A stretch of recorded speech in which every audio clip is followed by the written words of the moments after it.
Prepare for some vampire insights.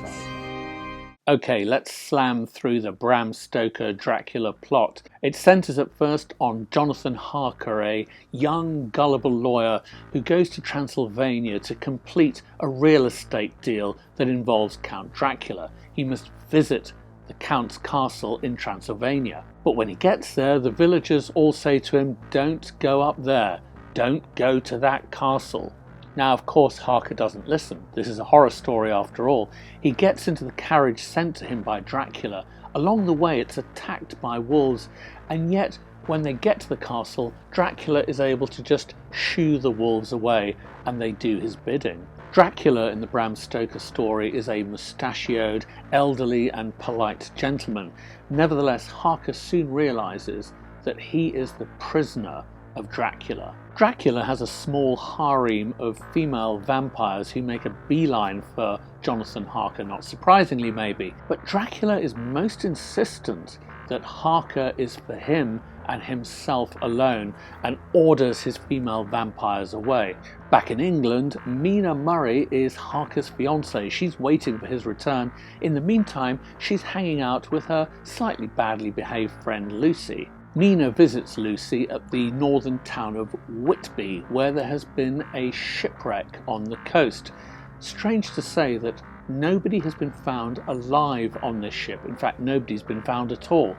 And a dog was seen bounding off the ship at the last minute. In its hold are 50 cases of earth.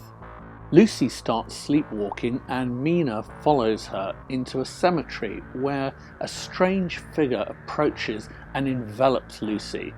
She then becomes desperately ill, and there are strange puncture marks on her throat. A family friend runs the local psychiatric asylum, Dr. Seward. It's not exactly a modern asylum, it's very Victorian. And basically, he gets somebody he knows, a great scientific authority called Van Helsing, to come and investigate the mystery of Lucy. Van Helsing has a theory about what's happened, and he has garlic placed all around Lucy's room. Now, a strange wolf gets into the house and kills Lucy. Jonathan Harker has now escaped Dracula's castle and ends up in the city of Budapest, where Mina goes out to meet him. Van Helsing, meanwhile, is trying to convince everybody that Lucy has become a vampire. Nobody is buying this until they see the dead Lucy eating a baby. Well, that's quite convincing. Undead Lucy is staked through the heart, decapitated, and her mouth is stuffed with garlic. Well, that seems to deal with her. Mina and Harker are back in England. Van Helsing tells everybody they've got to contaminate those boxes of earth with Christian holy water and communion wafers, all that kind of thing. And they all decide to hole up in Dr. Seward's asylum. Big mistake. Dracula makes his way to the asylum, and he meets there a loyal servant, one of the inmates, called Renfield. He also, while he's there, manages to sink his teeth into Mina, thereby contaminating her so that she will become one of his kind.